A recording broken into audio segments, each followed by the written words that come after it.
Bienvenidas, bienvenidos a una nueva edición de Influyentes. Me encuentro en el Ministerio de Cultura. Nuestro invitado viene desde Cuba. Bailarín, primer bailarín del Ballet Nacional de Cuba, Dani Hernández. Dani, bienvenido a Panamá. Gracias por estar con nosotros. Gracias, es un placer estar en este espacio. Dani, antes de comenzar el programa estuvimos conversando bastante y hay muchas cosas que quiero abordar con los televidentes. Lo primero que quiero abordar, porque me gustó mucho esa historia. ¿Cómo haces clic? ¿Cómo llega la danza a tu vida? Bueno, creo que hay un gran elemento en ese conocimiento del ballet y es el azar. Yo siempre he dicho que yo llego al ballet por pura casualidad. Resulta que de pequeño, de niño, siempre practiqué muchos deportes, varios deportes en sí. Era muy hiperactivo. Y justo frente a mi casa había un gimnasio donde se practicaba gimnasia rítmica, donde me llamó mucho la atención aquellos movimientos de fuerza, movimientos acrobáticos y no sé, el destino mismo fue el que hizo que le preguntara a uno de los chicos que estaba ejerciendo en ese momento. Y justamente a la persona que le pregunto era el instructor de danza de la Casa de Cultura de Remedios, un pueblo de Villa Clara, en Cuba, donde yo nací. Y pues así fue como llegué al ballet. Llegué al ballet de una manera muy inesperada, de una manera muy rara, porque en mi familia no hay más bailarines, no había una cultura de ballet como esencia.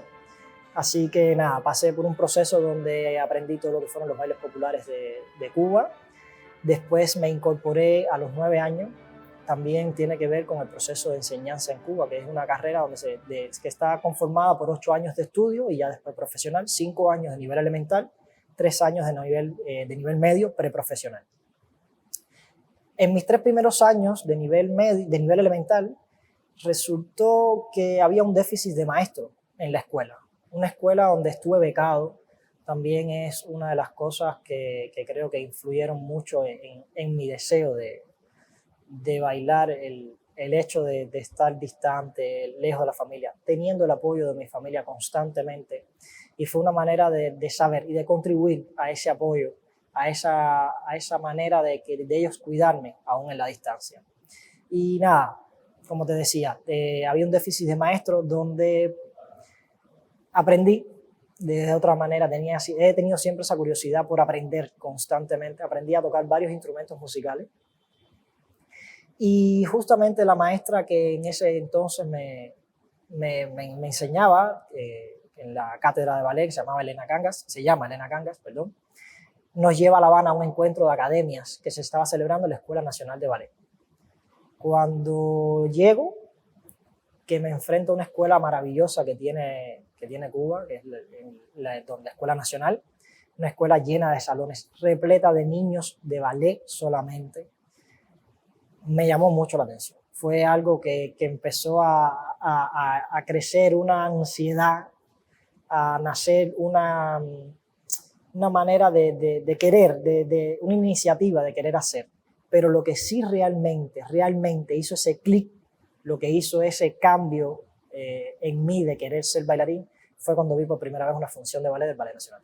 Tú me contabas que en tu pueblo, en tu municipio, no había esas actividades, que llegas a La Habana, te llevan, lo ves y algo cambia en ti. Sí, es justamente eso. Aunque el Ballet Nacional de Cuba tiene como costumbre hacer giras nacionales dentro de Cuba, Remedio queda distante de la capital de provincia. Es decir, vengo de una familia muy humilde que no tenía las posibilidades de llevarme a esos lugares, por lo tanto nunca había visto ballet. De niño no tenía televisión en mi casa, es decir, tampoco tenía la forma de haberlo visto antes. Y el hecho de venir ya con aquella experiencia de la escuela, que todo fue al unísono, fue todo junto, pues llegar a un teatro, estar dentro del teatro sentado, viendo bailarines profesionales, bailando fue lo que hizo que yo dijera, yo quiero bailar ballet, yo quiero ser lo que están haciendo ellos. Pues fue el destino, fueron el azar en un principio, pero en esta actividad, la disciplina, ¿lo es todo o no? Por supuesto, ya ya cuando uno empieza a estudiar, el ballet está estructurado de una manera académicamente donde la disciplina es el factor principal.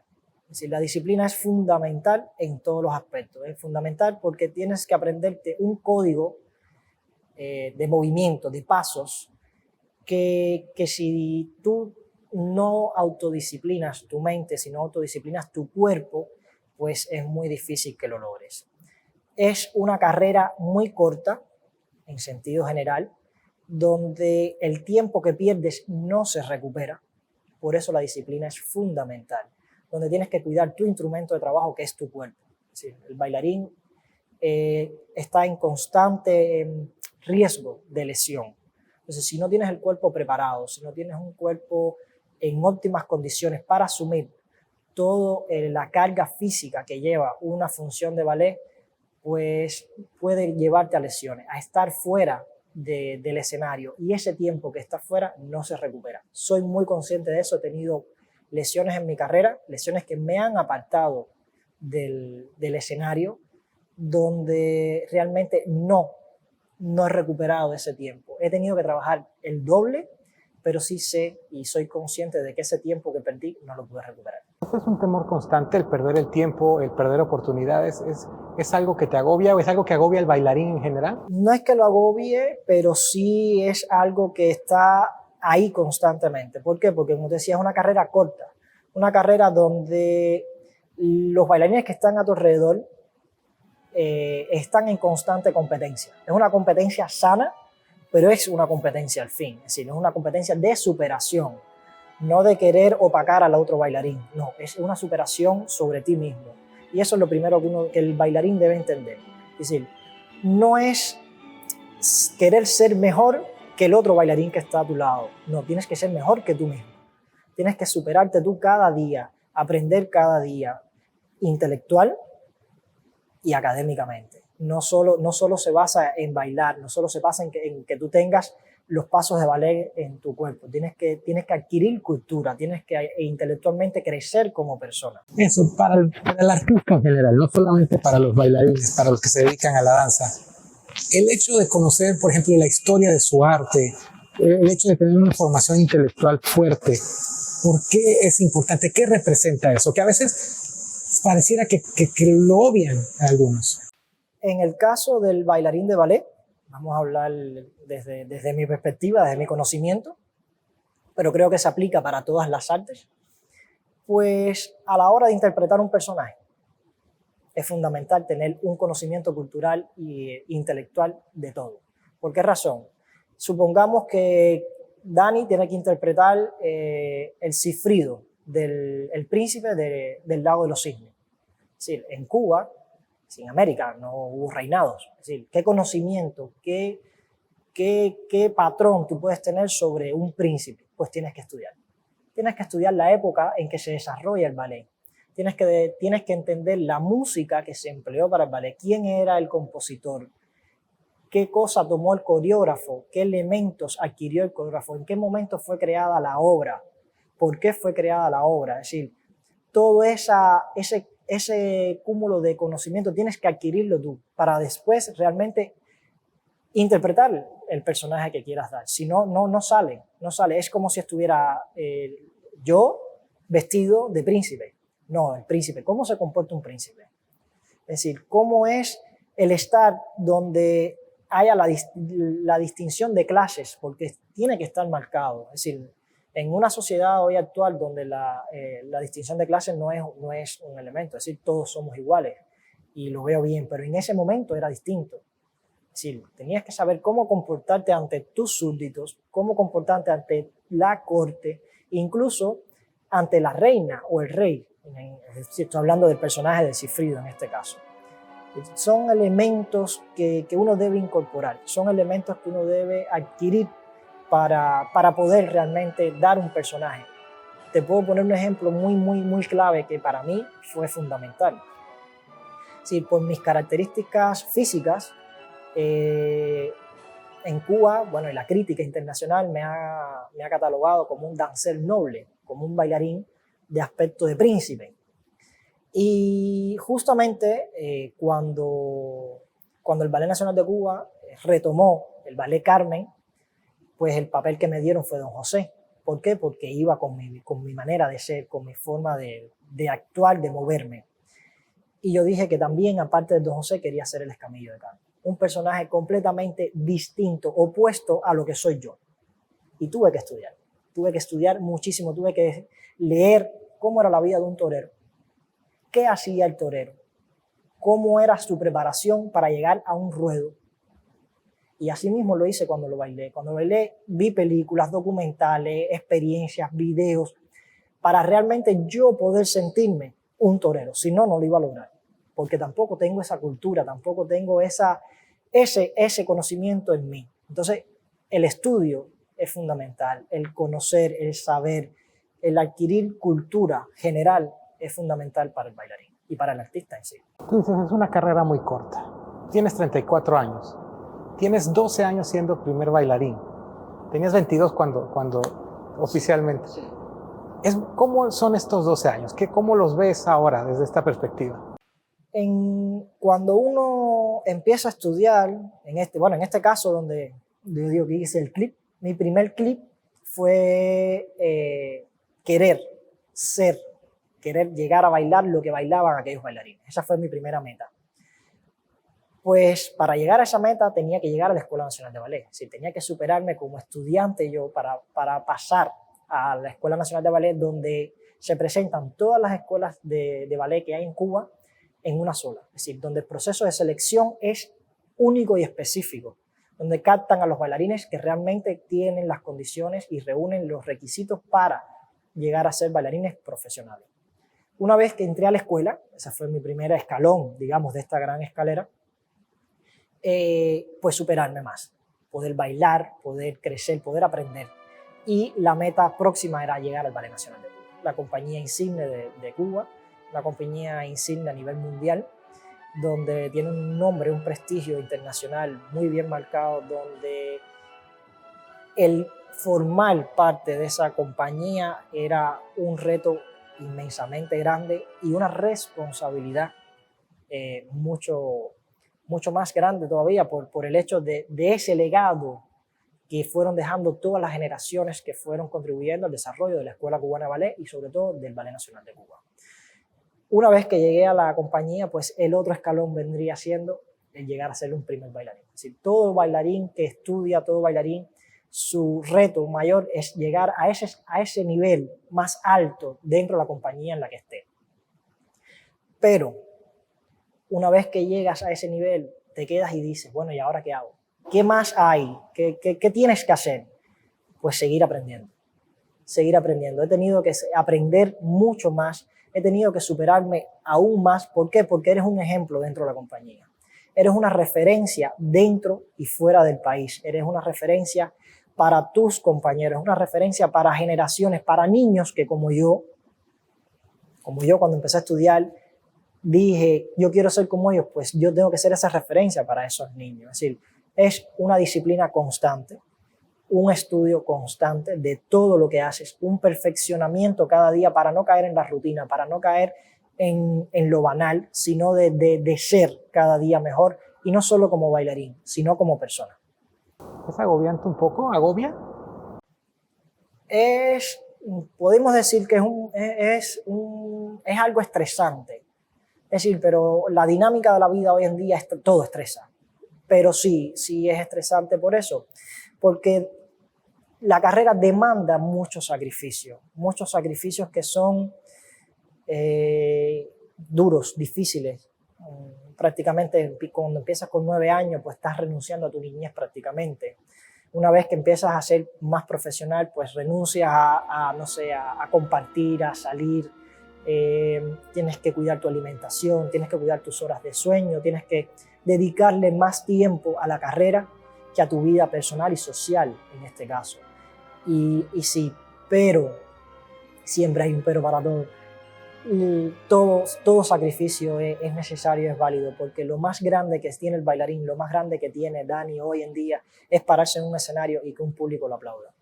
ese es el reconocimiento a ese sacrificio que tú has hecho durante toda tu carrera. Ese es el reconocimiento al sacrificio que tú has tenido durante toda tu vida prácticamente, porque es a lo que nos dedicamos constantemente. Una vez que ya dejamos de bailar, pues pasamos a la parte pedagógica, que es la continuidad, es algo que te van enseñando incluso en la dinámica de la compañía, el ser bailarín, pero a la vez transmitir, enseñar, para preservar un legado, para preservar una esencia cultural y una esencia de una escuela que está formada a partir de los elementos que como idiosincrasia reúne el cubano.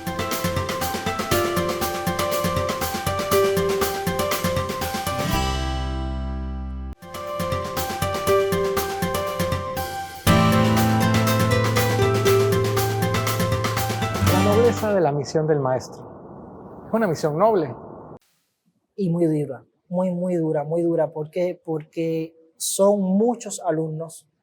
Si son en el proceso de los niños pequeños, sabes que tienes la responsabilidad sobre tus hombros, sabes que tienes la responsabilidad de lograr que esos bailarines en formación pues realmente lleguen a ser lo que tú te propusiste o todo el empeño en que tú estás proporcionándole a ellos. Yo siempre digo que el maestro, y lo aprendí de mi maestro, Fernando Alonso, que el maestro es como un escultor. Es un escultor que toma un pedazo de un elemento, ya sea piedra, madera, arcilla, cristal, lo que sea, y poco a poco va moldeando la forma de aquello que quiere crear, hasta llegar a hacer una obra de arte. Un mal maestro puede truncarle la vida a alguien. Influye mucho. Influye la arrogancia del maestro, influye en el hecho de no crear un profesional, incluso de limitar a un bailarín. Es importante para un maestro saber que ya no es él. Y es algo que es muy difícil. Cuando el maestro va a enseñar, tiene que haber interiorizar dentro de que es esa persona la que va a brillar, no es uno. No puede crear una clase conformada de la manera en que uno la haría, no. Tienes que conformarla de acuerdo al grupo y al elemento que tienes, que son varios bailarines, con identidades distintas, con características distintas, con condiciones físicas distintas, donde tienes que llegar a equiparar, a nivelar aquel conocimiento que tenga entre todos y crear un grupo parejo. Si el maestro logra eso, donde todo el mundo, todos los alumnos sean capaces de hacer los mismos pasos de la misma manera, de la misma forma en que está estructurado en el método académico, pues complementó su labor. ¿Qué ves en las generaciones actuales? ¿Qué ves en tus alumnos, por ejemplo, ya que tú también eres maestro? ¿Qué ves en tus alumnos de hoy? El mundo ha ido cambiando mucho. El mundo ha cambiado mucho, incluso a raíz de los años que hemos vivido, de estos 2 años complejos de pandemias que vivimos, socialmente ha cambiado demasiado. El Internet es una fuente de conocimiento muy grande que mal utilizada proporciona que el alumno esté disociado, que no esté concentrado en lo que tiene que hacer.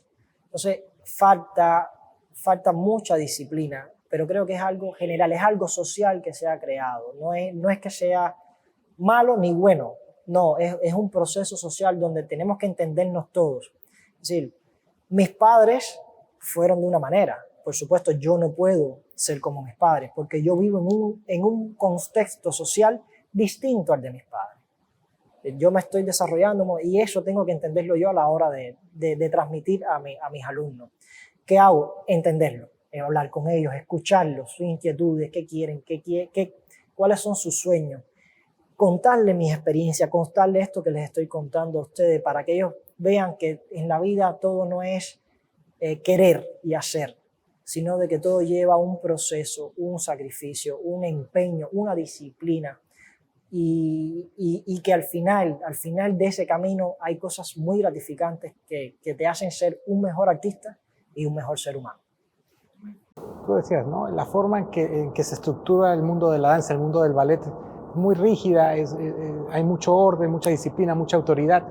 Y justamente las generaciones actuales se enfrentan a la autoridad de otra forma, ¿no? ¿Cómo se resiente la actividad del ballet con eso? Creo que en el ballet no se siente tanto. No se siente tanto por esto mismo, porque desde el principio está bien marcado la labor del maestro y la labor del estudiante. El estudiante que llega al ballet ya viene con una disciplina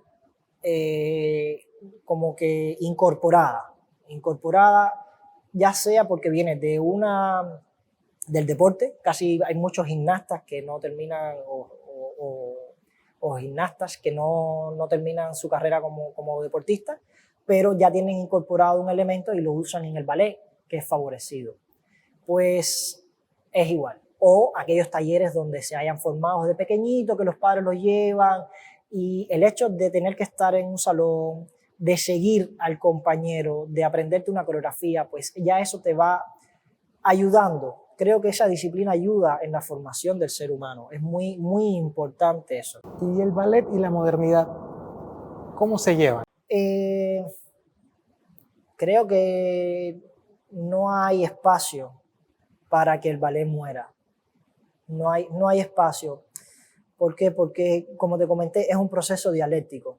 La danza en sí es un proceso dialéctico. Es una necesidad. Que se va adecuando a las necesidades del artista en el contexto social, político, cultural en el que está viviendo. Entonces sí, que hayan aparecido nuevas maneras de hacer, nuevas formas de hacer, es verdad, pero para eso está el artista, para eso está la inquietud del artista de aprender, de superarse cada día. Entonces, los clásicos nunca van a morir, es como la música clásica, siempre va a estar ahí. Así pasen generaciones, años, siglos, siempre va a estar la música clásica, con el ballet pasa igual. Es decir, nosotros venimos de esos clásicos, somos formados por esos procesos culturales en los momentos que fueron dados, que propiciaron que el ballet floreciera y se desarrollara. Pues en la actualidad, que tenemos que aprender a tener un movimiento más libre, eso nos lo proporcionó la danza contemporánea. Pero hemos incorporado cómo el clásico y la danza contemporánea pueden coexistir en un mismo espacio y se forma lo que es el neoclásico, que es lo que decimos nosotros, que es el movimiento libre, pero ya en un contexto más abierto, no estructurado o rígido, como ella es un clásico donde está la coreografía hecha hace muchos años, donde se han ido hecho adaptaciones, incluso partiendo de las necesidades de cada compañía, partiendo de las necesidades coreográficas que tiene o inquietudes que tiene el coreógrafo que lo va a hacer, de un patrón, sí, pero de sus necesidades, de su entorno y del momento social que está viviendo. Tú decías hace un ratito, cuando ya llegas a un puesto como el de primer bailarín, pues te preguntas qué más queda, ¿no? Y decías que aprender. Pero aparte de aprender, ¿hay algo que te sientas que te haga falta como bailarín, no como maestro, como intérprete? Siempre quedan personajes por interpretar. Ballets que dependiendo del lugar en el que estés, sabes que te encantaría hacerlo, pero que no lo vas a lograr. Creo que eso es lo que queda, que eso es lo que hace que uno añore mucho más y que de alguna manera intente superarse cada día. El hecho de poder bailar con bailarinas y bailarines en general, distintos de otras escuelas, de otra compañía, pues es algo que te va retroalimentando, que te va facilitando ese aprendizaje que quieres lograr. Por supuesto, me encuentro de invitado en la Compañía Nacional de Panamá, con bailarines de otra formación, de otra escuela, que no tiene nada que ver con ni la escuela ni la formación mía, pero que la danza facilita y proporciona que nosotros nos entendamos y socialmente podamos intercambiar conocimientos y donde yo pueda ver otra perspectiva de lo que es bailar, otra perspectiva de lo que es como otro bailarín con otra cultura, con otra idiosincrasia, con otra forma de pensar, con otra manera de ver la vida, me ayuda a mí a yo entender movimientos, sensaciones, sentimientos y cómo yo desde ese aprendizaje pues lo incorporo a mí y los llevo a transmitir como Dani, no como aquella persona, sino me voy retroalimentando y viceversa. Yo estoy convencido de que el hecho de verme, el hecho de interactuar, pues ayuda a estos bailarines que están en esta compañía, que son excelentes bailarines, a crecer también. Dani, nos quedamos con esa reflexión. Te agradezco mucho tu tiempo, gracias por Un haber estado con placer, nosotros. ha sido un gusto estar con ustedes y bueno, haber podido proporcionarle esta linda entrevista. No, gracias, Dani. Y gracias a usted que nos acompañó en una edición más de Influyentes. A nombre de todo el equipo de producción del Sistema Estatal de Radio y Televisión, yo soy José María Torrijos Legaspi y será hasta una próxima ocasión.